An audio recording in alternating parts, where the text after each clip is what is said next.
Il faut savoir qu'en France, on meurt encore d'une simple diarrhée. Hey, salut, c'est Major Mouvement. Aujourd'hui, je suis avec Pierre pour nous parler d'un sujet mine de poésie. Un sujet sur lequel on peut parler longuement, de longues soirées d'hiver, mais en vrai, qui peut quand même poser problème. Pierre, qu'est-ce que la diarrhée? Et bah écoute, la diarrhée, c'est quand tu vas trop souvent aux toilettes, c'est plus de 3 fois par jour. Et quand c'est trop liquide, ça c'est une diarrhée aiguë, donc ça c'est quand tu y vas tout de suite. Si c'est plus de 2 à 4 semaines, c'est prolongé. Et si c'est plus d'un mois, ça devient chronique. Qui est-ce qui est touché par la diarrhée? Alors la diarrhée, ça peut toucher tout le monde. La diarrhée, c'est 3 millions de consultations par an chez le médecin généraliste. d'accord. Donc c'est vraiment très large. Ça peut aller du nourrisson à la personne âgée en passant par toi, moi. Le sportif, le non sportif, Exactement. celui qui mange plein de trucs ou celui qui mange toujours la même Voilà, chose. celui qui est malade, qui a une maladie chronique ou quelqu'un qui a pas de maladie. Ça peut vraiment toucher tout le monde. Si par exemple, tous les matins, tu prends un petit café et que dans le delta de 5 minutes après le café, il faut que tu ailles te soulager. Mais ça, c'est qu'une fois. Ah, donc ça va. Ça, c'est pas une diarrhée. J'en profite pour glisser mes petites questions perso sur un sujet devant des millions de téléspectateurs. Deux choses différentes. Soit tu as les diarrhées qu'on appelle organiques. Non. Soit tu as les diarrhées qu'on appelle organiques, soit tu as les diarrhées qu'on appelle fonctionnelles. Toi, le matin après ton café, c'est plutôt fonctionnel. Parce que les diarrhées organiques, c'est tout ce qui est lié aux bactéries, aux virus ou les maladies de l'intestin. La gastro. Virale, non? Oui, virale. C'est organique. C'est un virus qui est dans ton intestin. Souvent, soit tu as des vomissements, soit tu as un peu de fièvre pendant un jour. C'est génial. Après, tu as la maladie de l'intestin. Ça, c'est moins drôle. Les maladies inflammatoires, la maladie cœliaque, c'est la maladie qui est liée au gluten. Soit parfois, tu as même les cancers. Donc ça, c'est vraiment l'organisme qui est altéré et qui a une réponse. C'est une vraie maladie dans les intestins. Il y a aussi les infections liées à des bactéries. Par exemple, si tu as déjà voyagé, tu connais la fameuse tourista. Ouais, pas personnellement, mais on m'en a parlé. Ouais. Il y a d'autres infections, d'autres diarrhées qui sont données par des bactéries, qui sont les infections alimentaires. Ça, c'est souvent, il y a plusieurs personnes qui ont la diarrhée en même temps. Ah oui, donc tout le monde était au même plat, tout le monde a mangé la même chose et le lendemain, c'est réunion. Voire même quelques heures après. Ça peut être entre 3 et 12 heures après. Ah, j'ai une question par rapport aux bactéries parce que pourquoi est-ce que certaines populations tolèrent bien certaines bactéries et d'autres au contraire, par exemple, je dis n'importe quoi, mais tu vas manger un plat qui contient une bactérie A et puis la population locale n'a rien et toi, arrives, tu manges le même plat avec la même bactérie A, mais toi, tu te vides de tout ce qu'il y a. C'est que ton système digestif ne connaît pas la bactérie. Du coup, tu n'as pas le système immunitaire intestinal pour te défendre contre cette bactérie. C'est ce qu'on appelle le microbiote ou pas du tout?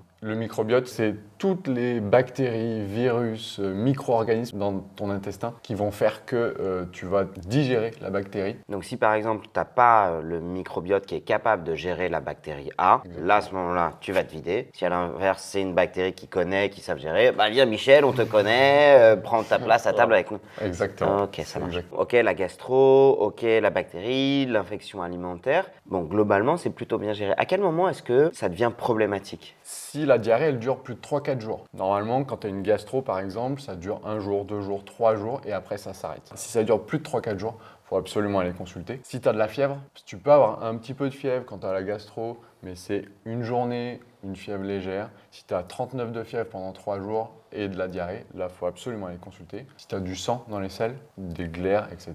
Question bête, la fièvre, ça veut dire que ton système, il est en difficulté? Non, ça veut dire que ton système il est en train de lutter. La fièvre, en fait, c'est un mécanisme de défense. On essaye souvent de faire tomber la fièvre. Paradoxalement, la fièvre te défend contre les bactéries et virus. Il y a la déshydratation. Ça, c'est une conséquence plus de la diarrhée, où là, il va falloir faire très attention, notamment si tu as des maladies associées. Par exemple, du diabète, une maladie cardiaque, une maladie de l'intestin qui est déjà connue. Où là, il faut aller consulter plus rapidement que Sous les quelqu'un 2-3 qui jours n'a que rien, c'est. quoi. Et après, les âges extrêmes. Les tout petits enfants qui ont de la diarrhée, bien sûr, on va consulter. Et les personnes âgées. Parce qu'il faut savoir qu'en France, on meurt encore d'une simple diarrhée. Parce que quand tu as une diarrhée, tu as le potassium qui s'enfuit. Du coup, ça fait une hypokaliémie. Ça veut dire que tu as moins de potassium dans le sang. Et ça peut entraîner des troubles du rythme au niveau du cœur. Et même, du coup, le décès. Sur un bébé, c'est possible? C'est très rare. Bon, C'est sur plus les personnes âgées. Sur une personne âgée, qui une infection alimentaire, qui une gastro, qui un problème du système digestif, commence à avoir une diarrhée. Ça dure un peu plus longtemps. Moi, je pensais que c'était la déshydratation qui la tuait, mais pas forcément, c'est la perte de potassium. Ouais, c'est ça. Ce qui va entraîner cette perte de potassium, des problèmes de rythme cardiaque, et finalement, elle va mourir d'un arrêt cardiaque. Ouais, absolument. Putain, la chaîne d'événements, c'est incroyable. C'est ça. Et du coup, c'est pour ça que chez une personne âgée ou chez un petit enfant, on va peut-être pas attendre 3-4 jours. Au bout de 2 jours, déjà, on va se rapprocher du médecin. C'est pour ça que souvent, on va les mettre sous perf. Et dans ces perfusions, j'imagine qu'il y a du potassium. Absolument. Il y a du D'accord. sodium, du potassium, tout ce qui réhydrate en fait. Ouais, oui, parce que alors ça, c'est hyper intéressant. Je l'ai appris quand je faisais du trail. Jusque-là, je pensais que l'hydratation et la déshydratation n'étaient que liées en fait à la quantité d'eau. Et en fait, c'est plus la quantité de sels minéraux comprises dans l'eau. Absolument. Ça arrive aussi souvent sur des courses à haute intensité, dans du trail, dans du ultra-trail, où tu mets ton système digestif à rude épreuve, ton système de sudation, de voir des gars en pleine course qui sont obligés de se vider. Ils n'ont pas le choix et c'est une vraie diarrhée. C'est un peu le même phénomène. Dans le trail notamment, c'est les diarrhées qu'on appelle fonctionnelles. C'est en gros, tu as du glucose. Quand tu prends par exemple un gel de glucose, ça fait trop de sucre dans l'intestin et du coup, il y a de l'eau qui vient. On appelle ça par osmolarité. C'est pour faire l'équilibre en fait entre l'eau et le sucre. Et du coup, il y a trop d'eau dans ton intestin et l'eau dans l'intestin, ça fait de la diarrhée. Ouais, tous les trailers ont déjà vu des coureurs s'arrêter. C'est 25% des abandons sur trail, les troubles gastro-intestinaux. Dans les diarrhées justement fonctionnelles, on peut aussi retrouver la diarrhée du stress, quand on est très stressé souvent. Je reviens. Et on peut retrouver aussi les fausses diarrhées du constipé. Paradoxalement, quand on est constipé, les personnes qui sont constipées, elles ont un bouchon, en gros de sel, dans le rectum. Les selles au-dessus, elles se liquéfient et elles passent sur les côtés et elles font de la diarrhée. Donc on croit qu'on a la diarrhée, mais en fait non, on est constipé. Ça, c'est un poil plus technique quand même. Un poil plus technique. C'est en fait hyper intéressant parce qu'au travers de ce caca-là, on comprend plein de choses sur le corps humain. C'est ça. Du coup, si ton médecin il diagnostique juste une gastro, d'abord, il faut te laver les mains. Éviter la viralité. De Exactement, de le refiler à toute ta famille. Je fais une petite parenthèse. Quand votre enfant a la gastro, c'est pas la peine de le déposer à la crèche. Mais vraiment, en fait, parce que vous allez le donner à tous les autres enfants. Il y a une espèce de chat gastro qui se joue entre le mois d'octobre et le mois de février, où les parents, pour aller au travail et pour respirer, ils vont déposer leur enfant. Oui, il a vomi ce matin, mais tout va bien. Allez, à ce soir. Je vous déteste. Fort, très très fort. Ça, on l'a tous connu, si on boit trop quand on a la gastro, soit on revomit, soit on a de nouveau la diarrhée.